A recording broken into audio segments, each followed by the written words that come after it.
নীরব নিস্তব্ধ রজনী, রাতের নিশ্ছিদ্র আধার, শুয়ে রয়েছেন জাতির পিতা হজরত ইব্রাহিম আলাইহিস সালাম। এমন সময় তিনি স্বপ্নে দেখলেন কে যেন তাকে বলছে, ওহে ইব্রাহিম, তুমি কুরবানি করো। এই স্বপ্ন দেখে পরদিন হজরত ইব্রাহিম আলাইহিস সালাম আল্লাহর রাজি খুশি ও সন্তুষ্টি অর্জনের জন্য তার রাহে 100 উট কুরবানি করলেন। পরদিন তিনি আবার শুয়ে রয়েছেন, আবার সেই স্বপ্ন দেখলেন কে যেন তাকে বলছে, ওহে ইব্রাহিম, তুমি কুরবানি করো। পরদিন হজরত ইব্রাহিম আলাইহিস সালাম আবার আল্লাহর রাহে 100 উট কুরবানি করে দিলেন। পরপর 2 দিন 200 উট কুরবানি করার পরে তৃতীয় দিন রাতে তিনি আবার শুয়ে রয়েছেন। আবার ভেসে এলো সেই দৈববাণী, হে ইব্রাহিম, তুমি তোমার সবচাইতে প্রিয় বস্তুকে কুরবানি করো। পরদিন সকালে তিনি ভাবতে লাগলেন, পরপর 2 দিন 200 উট কুরবানি করলাম, আর পরপর 3 দিন একই স্বপ্ন দেখলাম। আল্লাহ রাব্বুল আলামিন কি তবে আমার এই কুরবানি কবুল করেননি? আল্লাহ কি আমার কাছ থেকে অন্য কিছু চাচ্ছেন? তবে কি সেই বস্তু? গভীরভাবে তিনি স্বপ্নের বাক্যগুলির দিকে ধ্যান করলেন। এরপর বুঝতে পারলেন আল্লাহ রাব্বুল আলামিন তাকে বলেছেন, হে ইব্রাহিম, তুমি তোমার সবচাইতে প্রিয় বস্তুকে কুরবানি করো। আর এই পৃথিবীতে আমার সবচেয়ে প্রিয় বস্তু হলো আমার একমাত্র সন্তান ইসমাইল। সাথে সাথে তিনি বলে উঠলেন, ইন্না সালাতি ওয়া নুসুকি ওয়া মাহইয়ায়া ওয়া মামাতি লিল্লাহি রাব্বিল আলামিন। নিশ্চয়ই আমার নামাজ, আমার কুরবানি, আমার জীবন, আমার মরণ সবকিছুই বিশ্বজাহানের প্রতিপালক একমাত্র আল্লাহ রাব্বুল আলামিনের জন্য। আল্লাহ তাআলা যদি ইসমাইলকেই তার রাহে কুরবানি করার নির্দেশ দিয়ে থাকেন, তবে এই নির্দেশ পালনে আমি বিন্দু মাত্র পিছপা হব না। অন্তরে ইস্পাত কঠিন সুদৃঢ় সিদ্ধান্ত নিয়ে জাতির পিতা সিরিয়া হতে রওনা করলেন মক্কার সুদূর মরুবিয়া বনের পথে। দীর্ঘ 9টি বছর আগে তাদেরকে সেই স্থানে নির্বাসন দিয়ে এসেছিলেন তিনি। আজ দীর্ঘ 9টি বছর পর পিতা হয়ে আবার যখন তিনি সন্তানের কাছে ফিরে যাচ্ছেন, তখন তার অন্তরে রয়েছে, আমি আমার সন্তানটিকে আল্লাহর রাজি খুশি ও সন্তুষ্টি অর্জনের জন্য তার রাহে কুরবানি করে দিব। কি কঠিন পরীক্ষা আমাদের জাতির পিতার সামনে, আর তার অন্তরে কি সীমাহীন আল্লাহ ভক্তিই না বিদ্যমান। দীর্ঘ পথ পাড়ি দিয়ে তিনি পৌঁছালেন মক্কার আবে জমজমের কাছে, নির্বাসিত স্ত্রী ও পুত্রদের নিকটে। পিতা হজরত ইব্রাহিম আলাইহিস সালাম ফুটফুটে চেহারার উজ্জ্বল বালক ইসমাইলকে বুকের সাথে জড়িয়ে ধরলেন, তাকে অনেক আদর করলেন এবং চুমুতে চুমুতে তার 2 গাল ভাসিয়ে দিলেন। এরপর দরদ মাখা কণ্ঠে তাকে বললেন, বেটা ইসমাইল, সুন্দর করে গোসল করে উত্তম পোশাক পরে সেজে নাও, আমি তোমাকে নিয়ে এক জায়গায় দাওয়াত খেতে যাব। দীর্ঘদিন পর পিতার সঙ্গে সাক্ষাৎ, এরপর তার সঙ্গে দাওয়াত খেতে যাওয়ার প্রস্তাব। কিশোর ইসমাইলের মন যেন আনন্দে নেচে উঠল। তিনি তার আম্মি হজরত হাজেরার কাছে গিয়ে বললেন, আম্মি, জলদি আমাকে গোসল করে সাজিয়ে দাও, আব্বাজান আমাকে নিয়ে একটি স্থানে দাওয়াত খেতে যাবেন, আমার যে আর তর সইছে না। বিবি হাজরা হজরত ইসমাইল আলাইহিস সালামের মুখ থেকে এই কথা শ্রবণ করে ইব্রাহিম আলাইহিস সালামের কাছে গিয়ে বললেন, হে প্রাণের স্বামী, আমি শুনলাম আপনি নাকি ইসমাইলকে নিয়ে দাওয়াতে যাবেন। ইব্রাহিম আলাইহিস সালাম বললেন, ওগো হাজেরা, তুমি ঠিকই শুনেছ, ইসমাইলকে উত্তম রূপে গোসল করিয়ে সুন্দর পোশাকে সাজিয়ে দাও, আমি তাকে নিয়ে এক স্থানে দাওয়াত খেতে যাব। এরপর বিবি হাজরা প্রিয় পুত্রকে সুন্দর করে গোসল করিয়ে উত্তম পোশাকে মনের মতো করে সজ্জিত করে দিলেন, তার চুল আঁচড়ে দিলেন, মাথায় তেল লাগিয়ে দিলেন। অতঃপর প্রিয় পুত্রকে স্বামীর হাতে সমর্পণ করে বললেন, প্রিয় স্বামী, ওর এই বয়স পর্যন্ত আমি ওকে আমার চোখের আড়াল করিনি, কারো সাথে কোথাও ওকে পাঠাইনি, ওর জীবনে এই প্রথম বাইরে যাত্রা। আজই আমি তাকে আপনার সঙ্গে বাইরে পাঠাচ্ছি। আপনি ওকে আপনার কাছে ও চোখে চোখে রাখবেন। মনে রাখবেন, আপনি ওকে নিয়ে ফিরে না আসা পর্যন্ত আমার মন ও প্রাণ উদ্বিগ্ন ও অশান্ত থাকবে। আমি পথের দিকে চেয়েই সময় কাটাবো, আমার হয়তো খাওয়া দাওয়াই হবে না। হজরত ইব্রাহিম আলাইহিস সালাম বিবি হাজরার এই কথা শুনে বুঝতে পারলেন মাতৃ অন্তরে তার সন্তানের প্রতি ভালোবাসার এক গভীর সমুদ্র বিদ্যমান। তার হৃদয়ে এই কথাগুলি বজ্রের মতো আঘাত করলেও আল্লাহ রাব্বুল আলামিনের মহব্বতের তুফান দিয়ে তিনি তা চেপে রাখলেন। মনের অবস্থা কোনো ক্রমেই বিবি হাজরাকে বুঝতে দিলেন না। তিনি হাজরাকে আর একটি উত্তরও না দিয়ে বালক ইসমাইলকে নিয়ে মিনার পথ ধরলেন। হজরত ইব্রাহিম আলাইহিস সালাম পূর্বেই একখানা ধারালো ছুরি ও এক গাছি রশি নিজের জামার আস্তিনের ভিতর লুকিয়ে রেখেছিলেন। তিনি রওনা দিলেন হজরত ইসমাইল আলাইহিস সালামকে নিয়ে চরম পরীক্ষায় অবতীর্ণ হওয়ার জন্য। হজরত ইব্রাহিম আলাইহিস সালাম পুত্র ইসমাইলকে নিয়ে মিনা পাহাড়ের দিকে অগ্রসর হতে লাগলেন। হজরত ইসমাইল আলাইহিস সালাম প্রাকৃতিক দৃশ্যাবলী অবলোকন করতে করতে পিতার পিছনে পিছনে চলছেন। একদিকে হজরত ইব্রাহিম আলাইহিস সালাম আল্লাহর নির্দেশ পালনার্থে নিজ পুত্র কলিজার টুকরো নয়নের মণি, দীর্ঘদিনের দোয়ার ফসল, বংশধারা জারি রাখার একমাত্র উৎস ইসমাইলকে কুরবানি করার জন্য নিয়ে যাচ্ছেন। আর অন্যদিকে পাপাত্তা ইবলিস এবং মানবজাতির চিরশত্রু ইবলিস দেখল যে হজরত ইব্রাহিম আলাইহিস সালাম ইমানের চরম পরীক্ষায় সাফল্যের দ্বার প্রান্তে পৌঁছে গেছেন। তা দেখে হিংসায় সে জ্বলে পুড়ে মরতে লাগলো। আল্লাহ তাআলার একটি নির্দেশ অমান্য করে আমি অভিশপ্ত ও চির জাহান্নামী হলাম যেই আদম জাতির কারণে। সেই আদম জাতের অধস্তন পুরুষ হজরত ইব্রাহিম এত বড় কঠিন পরীক্ষায় উত্তীর্ণ হয়ে নবুয়তি টিকিয়ে রাখবে আর পিতা ও পুত্র বেহেশতে যাবে, সেটা হতে দেওয়া যায় না।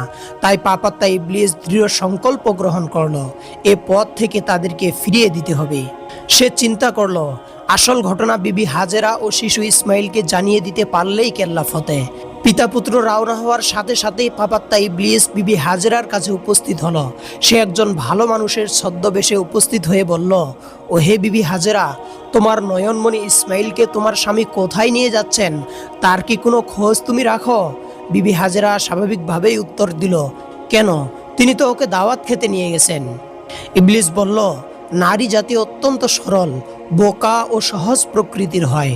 কোনো ব্যাপারে গভীরভাবে চিন্তা ভাবনা করে না এবং খতিয়েও দেখে না। কেউ তাকে কোনো মিথ্যে কথা বললে বা প্রতারণামূলক কথা বললে তা সে ধরতে পারে না, অনুধাবনে সক্ষম হয় না। আসলে এটা তাদের সৃষ্টিগত বৈশিষ্ট্য, তোমার আর কি দোষ? বিবি হাজরা বললেন, কেন, কি হয়েছে? যা বলতে চান স্পষ্ট করে খুলে বলুন। পাপাত্তা ইবলিস অত্যন্ত দয়াদ্র কণ্ঠে বলল, খবরটি শুনে আপনি হয়তো স্থির হয়ে থাকতে পারবেন না, তাই বলতে সংকোচ বোধ করছি। বিবি হাজরা বললেন, আপনি বলুন তো কি বলতে চাচ্ছেন? ইবলিস বলল, তোমার স্বামী তো তোমার পুত্রকে নিয়ে গেছেন জবেহ করার জন্য। বিবি হাজরা ইবলিসের কথায় বিরক্ত হয়ে বলল, তুমি কে, কি তোমার পরিচয়? তুমি আমার স্বামীর বিরুদ্ধে এসব কথা কি উদ্দেশ্য বলছো, বলো তো শুনি। পিতা হয়ে কি কেউ কোনোদিন পুত্রকে জবেহ করতে পারেন? এমন অসম্ভব কথা বলে তুমি প্রতারণা করতে এসেছো। তখন ইবলিস বললেন, আরে হাজরা, আসল কারণ তো তুমি জানো না। পিতা হয়ে পুত্রকে কুরবানি করতে পারে না, এটা সঠিক, কিন্তু আল্লাহ রাব্বুল আলামিন তোমার স্বামীকে নির্দেশ দিয়েছেন যাতে সে তার পুত্রকে তার রাস্তায় কুরবানি করে, আর সেজন্যই তোমার স্বামী তোমার পুত্রকে কুরবানি করার জন্য মিনার পাহাড়ের কাছে নিয়ে গেছেন। ইবলিসের এই কথা শুনে হযরত হাজরা আলাইহিস সালাম বললেন, এবার আমি বুঝতে পেরেছি তুমি ইবলিস। ওরে ইবলিস, শুনে রাখো, আল্লাহ রাব্বুল আলামিন সমগ্র দুনিয়ার মধ্যে আমার ইসমাইলকে যদি তার রাহে কুরবানি করার জন্য কবুল করে থাকেন, তবে আমি মা হাজেরা বলছি, আমার একটি সন্তান নয়, আমার লক্ষ লক্ষ সন্তান থাকলেও আমি সকলকে আল্লাহ রাব্বুল আলামিনের রাস্তায় কুরবানি করে দিতে দ্বিধাবোধ করতাম না। তুমি আমার সামনে থেকে দূর হও। আউযু বিল্লাহি মিনাশ শাইতানির রাজিম। হযরত হাজরা আলাইহিস সালাম এই দোয়া পড়ে ইবলিসের দিকে পাথর নিক্ষেপ করলেন। এরপর ইবলিস সেখান থেকে লেজ গুটিয়ে পালিয়ে গেল। একমাত্র সন্তানের মায়ের মুখে এই কথা শুনে ইবলিস ব্যর্থ হয়ে অন্য পথ অবলম্বন করল। পাপাত্তা ইবলিস বিবি হাজরাকে ধোঁকা দিতে ব্যর্থ হয়ে সে ইসমাইল আলাইহিস সালামকে ধোঁকা দেওয়ার জন্য সেই দিকে ছুটল। হযরত ইসমাইল আলাইহিস সালাম পিতার পিছনে পিছনে হাঁটছিলেন। ইবলিস তাকে হাতের ইশারা দিয়ে আরও কিছুটা পিছনে রাখলেন। হযরত ইব্রাহিম আলাইহিস সালাম নিজ গতিতে সামনের দিকে এগিয়ে চলছেন, পিছনে ফিরে তাকাননি। এই সুযোগে ইবলিস বলল, আরে বোকা ছেলে, তুমি তোমার পিতার সাথে কোথায় যাচ্ছ তা কি জানো? হযরত ইসমাইল আলাইহিস সালাম বললেন, জিয়াফত খেতে যাচ্ছি। ইবলিস বলল, তোমার পিতা তোমাকে প্রতারণা করে জবেহ করার উদ্দেশ্যে নিয়ে যাচ্ছে মিনার পাহাড়ে। হযরত ইসমাইল আলাইহিস সালাম বললেন, কেন আমার পিতা আমার সাথে প্রতারণা করবেন? আর তিনি কেনই বা আমাকে জবেহ করবেন? পিতা হয়ে কি কেউ পুত্রকে জবেহ করতে পারে? উত্তরে ইবলিস বলল, পিতা কি পুত্রকে এমনিতেই জবেহ করে? আল্লাহ তাআলা তোমাকে জবেহ করার নির্দেশ দিয়েছেন, তাই তিনি তোমাকে জবেহ করার জন্য মিনার পাহাড়ে নিয়ে যাচ্ছেন।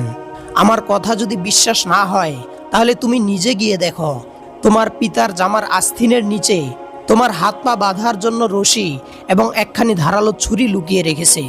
যদি প্রাণে বাঁচতে চাও তাহলে এক্ষুনি দৌড়ে পালিয়ে যাও। হজরত ইসমাইল আলাইহিস সালাম ইবলিসের কথা শুনে বললেন, ওরে ইবলিস, এই পৃথিবীতে লক্ষ কোটি মানুষের মধ্যে থেকে আল্লাহ রাব্বুল আলামিন যদি তার রাস্তায় কুরবানি করার জন্য আমাকেই কবুল করে থাকেন, তাহলে আমি সেই সিদ্ধান্ত মেনে নিতে প্রস্তুত। আমি তোমাকে আরো বলে দিচ্ছি, আল্লাহ রাব্বুল আলামিন যদি আমাকে লক্ষ লক্ষ জীবন দান করতেন, আমি আমার সকল জীবনগুলি তার রাহে কুরবানি করতে বিন্দুমাত্র দ্বিধাবোধ করতাম না। তুমি আমার সামনে থেকে দূর হয়ে যাও। আউযু বিল্লাহি মিনাশ শাইতানির রাজিম। এই বলে হজরত ইসমাইল আলাইহিস সালাম ইবলিসের দিকে পাথর নিক্ষেপ করলেন, আর পাথরের আঘাতে ইবলিস সেখান থেকে লেজ গুটিয়ে পালিয়ে গেল। হজরত ইব্রাহিম আলাইহিস সালাম পুত্র ইসমাইলকে নিয়ে মিনার প্রান্তরে পৌঁছালেন। তাফসিরে রুহুল মাআনি অনুসারে ইসমাইলকে জবেহ করার আগে তিনি তার সঙ্গে পরামর্শ করতে চাইলেন। কোরআনের ভাষায় তিনি তাকে বললেন, ইয়া বুনাইয়া ইন্নী আরা ফিল মানামি আন্নী আযবাহুকা ফানজুর মাযা তারা। হে বৎস, আমি স্বপ্নে দেখেছি আমি তোমাকে জবেহ করছি, এখন তোমার অভিমত কি? হযরত ইসমাইল আলাইহিস সালাম বললেন, হে পিতা, আপনি যা আদিষ্ট হয়েছেন তাই করুন, ইনশাআল্লাহ আপনি আমাকে ধৈর্যশীলদের অন্তর্ভুক্ত পাবেন। ইসমাইলের এই জবাবে ইব্রাহিম আলাইহিস সালাম অত্যন্ত খুশি হলেন। ইসমাইল আলাইহিস সালাম বললেন, আব্বাজান, আমাকে জবেহ করার আগে আমার কয়েকটি অনুরোধ আছে, দয়া করে সেগুলি রক্ষা করবেন। ইব্রাহিম আলাইহিস সালাম বললেন, বৎস, তুমি যা বলবে আমি তা যথাসাধ্য রক্ষা করব। ইসমাইল আলাইহিস সালাম বললেন, প্রথমত আমার হাত পা বেঁধে নিন। জবাইয়ের সময় জন্তুরা হাত পা ছোড়াছুরি করে, আমিও যদি যন্ত্রণায় তা করি এবং তা আপনার গায়ে লাগে, তবে আপনার প্রতি আমার বেয়াদবি হবে, আর আমি তা চাই না। দ্বিতীয়ত, জবেহের সময় আপনার চোখে কাপড় বেঁধে নিন।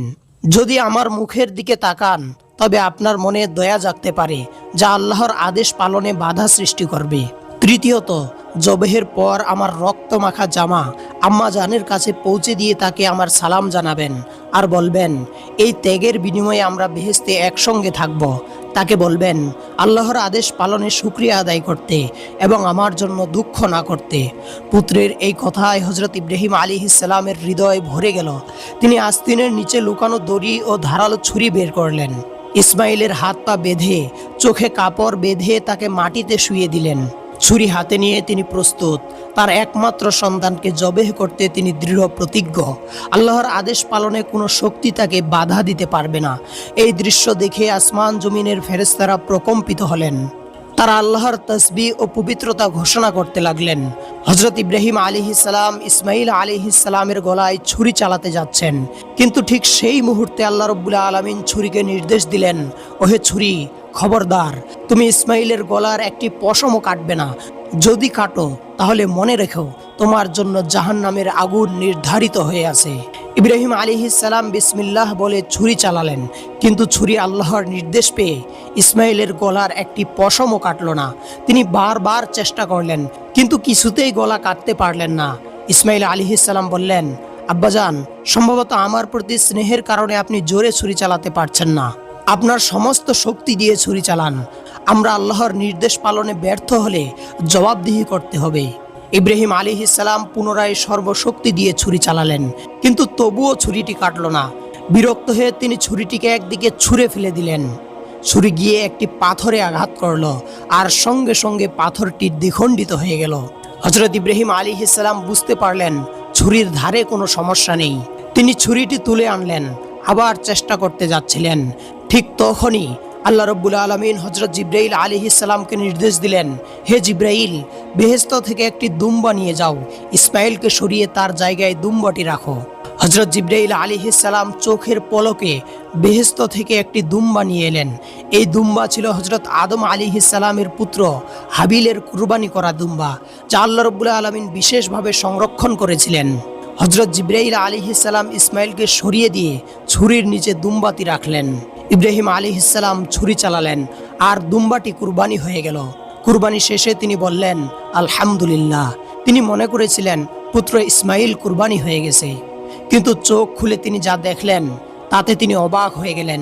তিনি দেখলেন পুত্র ইসমাইল তার পাশে দাঁড়িয়ে রয়েছে, কুরবানি হয়েছে একটি দুম্বা। এরপর তিনি হজরত জিব্রাইল আলাইহিস সালামকে জিজ্ঞাসা করলেন, ভাই জিব্রাইল, আল্লাহ কি আমার কুরবানি কবুল করেননি? আমি তো ইসমাইলকে কুরবানি করতে পারলাম না।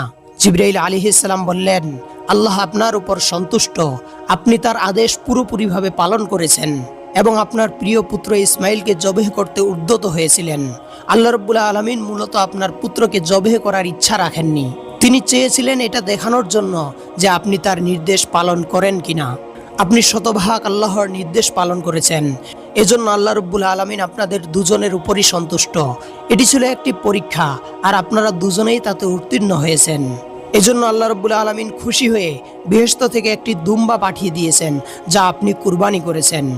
হযরত জিব্রাইল আলাইহিস সালামের মুখ থেকে এই কথা শ্রবণ করে হযরত ইব্রাহিম আলাইহিস সালাম আল্লাহ রাব্বুল আলামিনের অসংখ্য শুকরিয়া আদায় করলেন।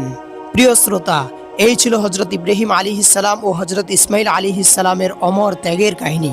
আল্লাহ আমাদেরকেও এই ত্যাগ, তিতিক্ষা ও আল্লাহ প্রেম থেকে শিক্ষা গ্রহণ করার তৌফিক দান করেন। আমিন।